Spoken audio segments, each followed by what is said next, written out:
Hey, you, what's happening at work? What's keeping you up at night? What's causing you frustration or depleting your wellness at work? Talk to me and with me.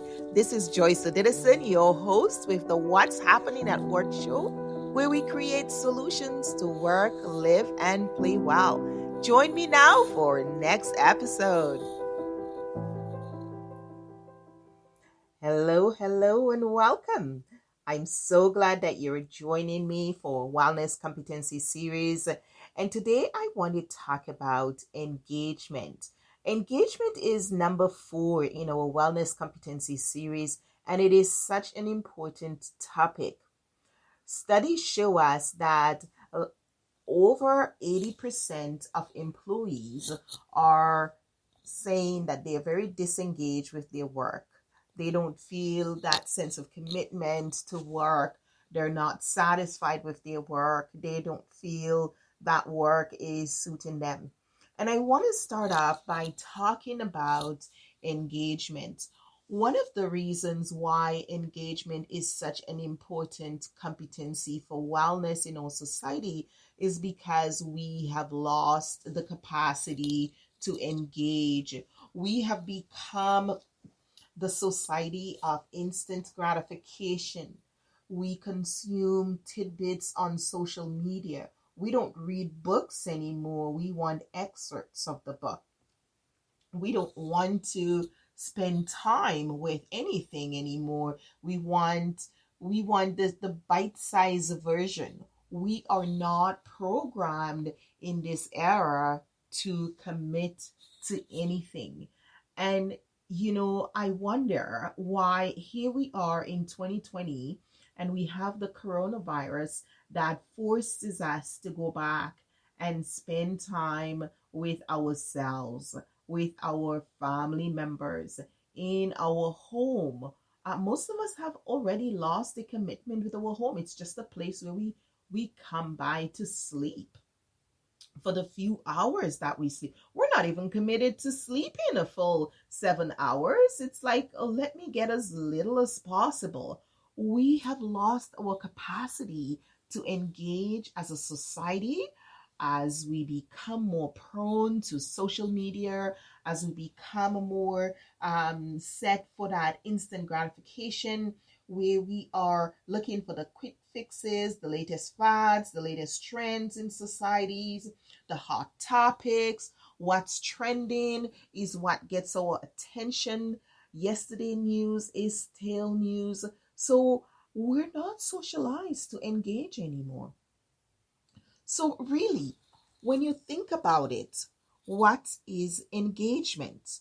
If you were to Google engagement, you're going to find the whole concept of engagement very different. A lot of will come up when you Google engagement. You will see engagement rings. A lot of those things will come up, but I'm going to get to that and really emphasize why we need to develop engagement as a wellness competency in this decade. We have lost our capacity to engage and to commit.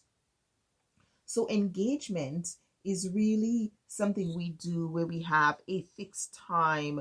We set time aside, right? It's something we plan to do. It could be in a relationship. It could be with someone. So when we look at the definition of engagement, it's an arrangement to be present, to be a specific time and a place. You could have a dinner engagement, a job, right? Job people actually I hear it more and more that people look at their job as a burden. It's taking away their time from living life. And so no wonder people feel disengaged with their job because their job is taken away with their greater engagement. And I'm not refuting that by any means because life is more important than a job. But I'm going to come back full circle and you will see where I'm coming from, right? The other part of engagement is the requirement for a commitment. Now, there is another part of engagement in the definition that says it's really an opportunity to perform. It's something that engages you. It's a pledge. is an act of engagement, the state of being engaged. So engagement is a verb. It's not a noun. And I think for so many years we have treated it like a noun. And I get called as a trainer. I train organizations. In organizations, I'm a corporate trainer, workplace wellness expert, and conflict analyst. And so over the years, I will get called from organizations. Oh, Joyce, we have no low engagement. Employee engagement is low. Can you come and do something on engagement? And it saddens me to say, actually, I can come and support you if you are prepared to change things around to engage your employees. But I cannot promise you that I'm going to come and do a workshop on engagement and all of a sudden things are going to change in your workplace. Engagement is a relationship. It has to be a commitment. Just think about it. If your friend calls you up and say, "Hey, I'm engaged," and you've never seen that person dated another person, they've never mentioned that they were going out with someone or seeing someone, you've never met the person, you've never heard about them, you're going to feel a little bit suspicious. You're going to be like, what? You're engaged to whom? Why? When? How did that happen? But if you have a friend, on the other hand, who has a relationship, who is committed to another person, they've been together for a number of years, they have a committed relationship where they show mutual caring for each other, they show that they love and respect each other, they show that they're committed to spending the rest of their life or as much of their life with each other as they possibly can, then that person calls you and say, "Oh, hey, I'm engaged." You're very excited for them. You're like, "I am so happy for you. I know you two are going to be well. I see how you work well together. I see the love and caring and the respect you show for each other," right? That's what you would say. So look at the two scenarios though. You cannot be engaged to someone if you don't have a committed relationship. And that's what organizations are missing. A committed relationships. That's what employees are missing with their workplace, that committed relationship. But listen to one of the elements I mentioned earlier. If someone, let's take another scenario. So you have a friend and that friend is in a relationship for several years and it's a very tumultuous relationship. The partner doesn't show that they care for that person. That person seldom speaks nicely or kindly about the other person. There's always conflict. It's tumultuous. They seldom get along. There is a lot of issues in the relationship and you're concerned for their well-being. And that person calls you up and say, "Oh, we're engaged." You're going to be obviously concerned. And you're going to express that. You're going to say, "Are you sure? Are you sure that's a good decision? What are you going to do? Have you guys worked things out? Did you get help? Have you been are you getting relationship counseling? Who is supporting you through this? What is going to happen? How are you going to change the trend? How are things going to be better for you?" Right? So when you look at those three scenarios, you're going to say, so what's the common element in there? What's the positive element in there? What's the element of well-being in there? In the relationship where there is mutual care, mutual love, mutual respect, mutual concern, there is that commitment to each other. There is that wanting, trusting, knowing each other, makes you feel comfortable to congratulate the parties and say, "I wish you well." In the relationship where it's tumultuous, they don't care about each other. They don't have a relationship. They don't speak good about each other. There isn't a commitment. They're probably cheating on each other or running around or have an eye out looking for somebody better. Well, how is that different to the workplace? It is not, because humans' relationship is the same. Humans are creatures of relationship. So what happens when you're in a job and your boss doesn't like you? You don't feel that it is the right job for you. You don't feel that your boss or your organization care about your well-being. You don't feel as if you belong, or that you contribute, or that you make a difference, or that your skills and what you bring to the organization is valuable. That makes a difference, doesn't it? That puts you in a different place. And it begs the question, what are you doing there and how is this working for you?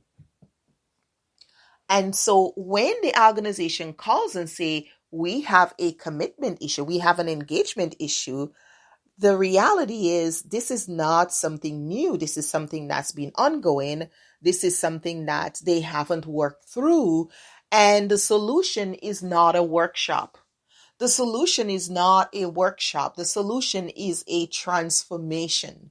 The solution is a new, refreshed relationship. And I said, a time to start over.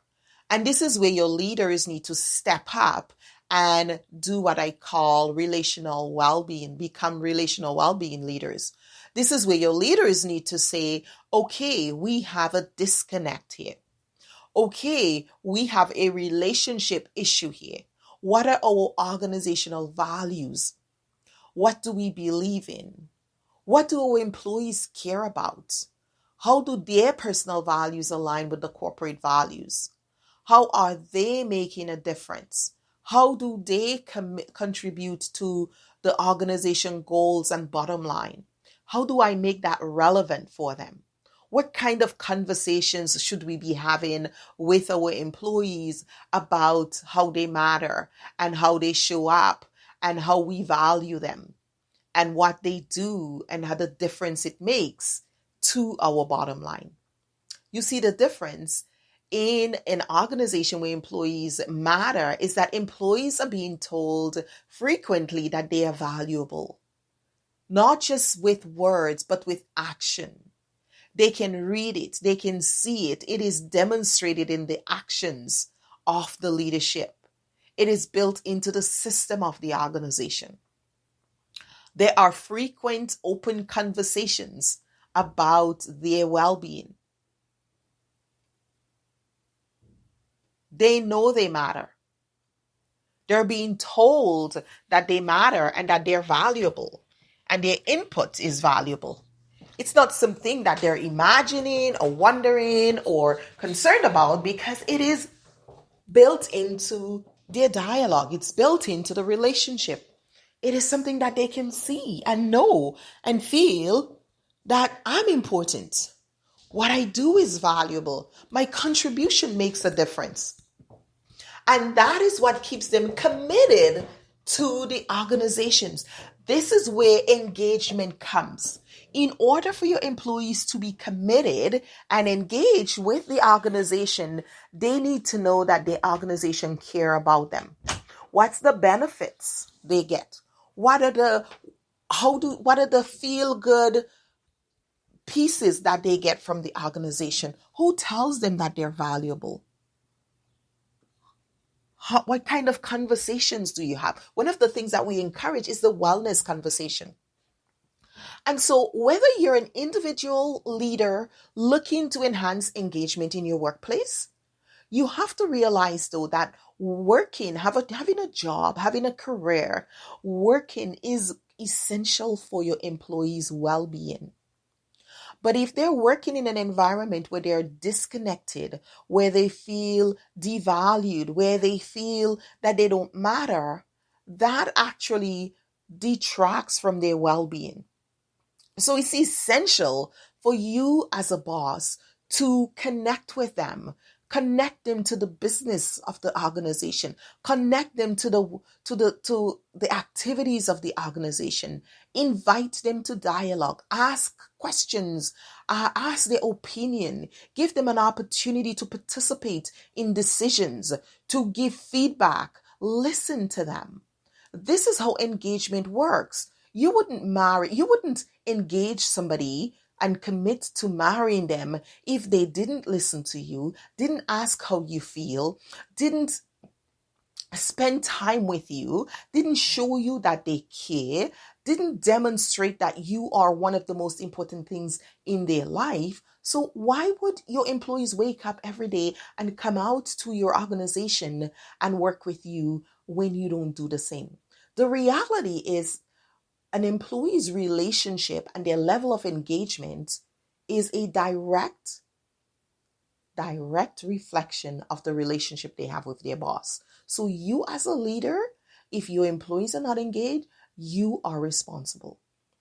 Your relationship with them is what determines their level of engagement with the organization, with the work they do, with the value and vision of the organization. You as a manager, as a leader, as a supervisor, you are the direct relationship. You have that day-to-day interaction with your employees, and your interaction with them, your conversations with them, your knowledge sharing with them, your value enhancement of them is what they experience and how they experience the organization.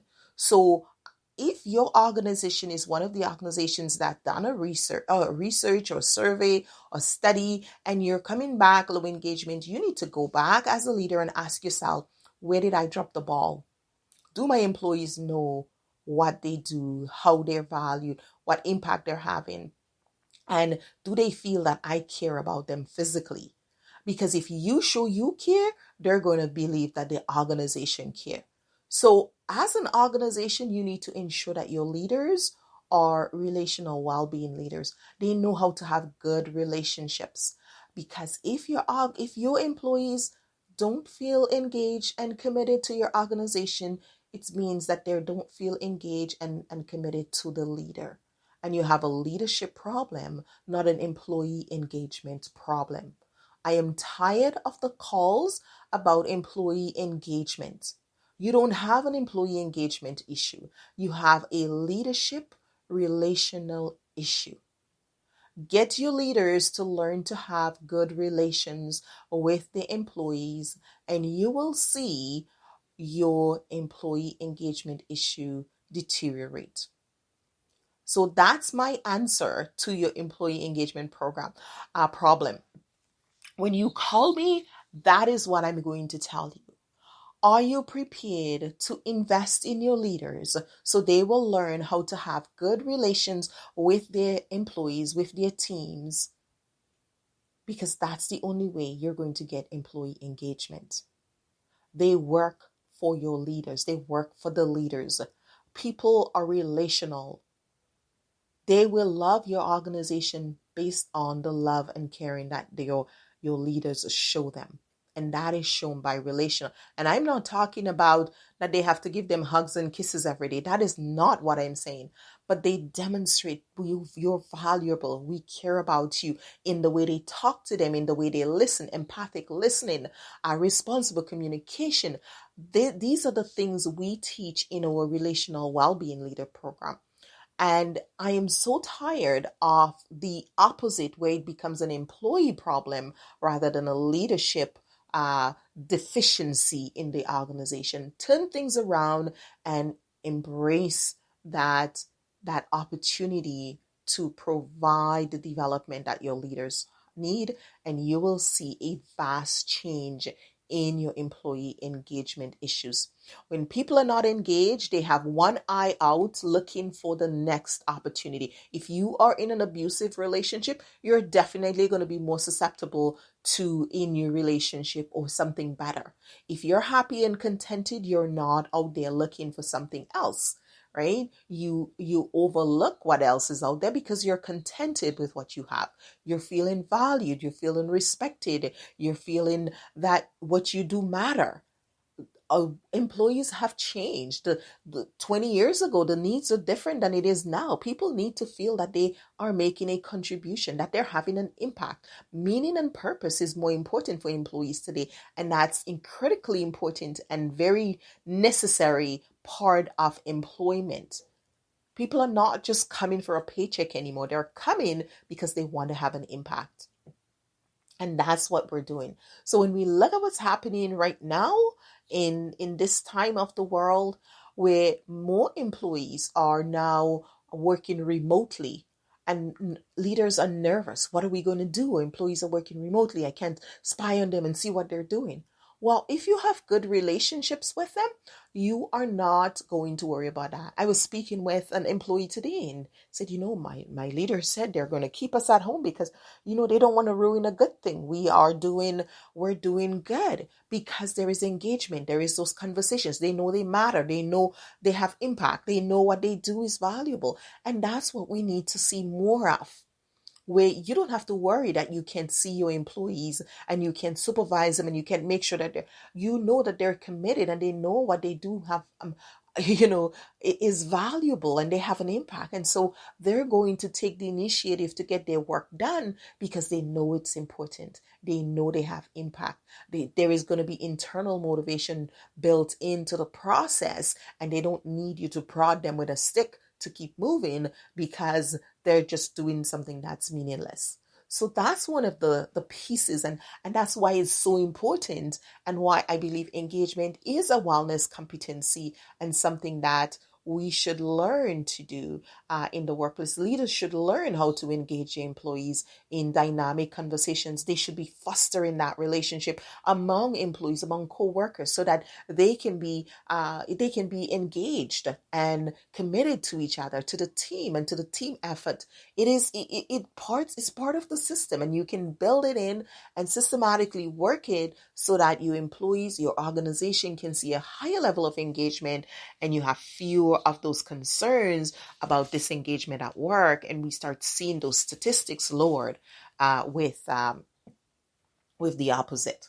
So if you're interested in any of this and you want to develop relational leadership, check us out at interpersonalwellness.com. You can look at our relational well-being, relational leader well-being program, and connect with us. We have a cohort coming up in August where we're putting leaders through that program. We also have another one coming up in the fall, so leaders can start, and it's something that you can stagger. You don't have to do it all. It's not an intensive program. It's something that the leaders are doing over a year. It's a 12-month program. We also have Mastery. I also teach Mastery, and these are for individuals and leaders and employees who are looking to develop the 9 competencies, the 9 wellness competencies that I teach. So look for an upcoming episode. Weekly we have the podcast coming up, but what you will also notice is that Mastery, which is my coaching sessions where I teach you the 9 wellness competencies. Every month we pick a competency that we're working on, and so I look forward to seeing you in Mastery. Show up if you're looking to master your relationships, to enhance your own personal engagement and your commitment in your personal or professional life. Join Mastery so we can talk more about it. Join me either at joyceodidison.com or interpersonalwellness.com, where you can click on the coaching link and that will take you to Mastery, and we can talk more about how we can support you there. Thank you for listening and this episode, and please leave your comments. I'd love to hear your thoughts on this podcast and on engagement, and share with your friends, share with your coworkers, share with your leaders, and leave your feedback on this podcast. We're available on iTunes and many of the podcasting venues where you can find us, and leave us a comment. Take care and be well.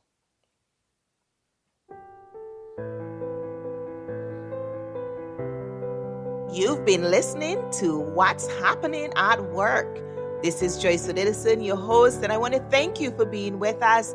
Thank our guests and our sponsors, Interpersonal Wellness Services, Inc., the Global Workplace Wellness Summit, and of course, the Wellness Competency Mindset Movement. And if you want to hear from us, learn more, or get more episodes, join us at interpersonalwellness.com, where we help you to work, live, and play well. Bye now, and we'll see you for another episode.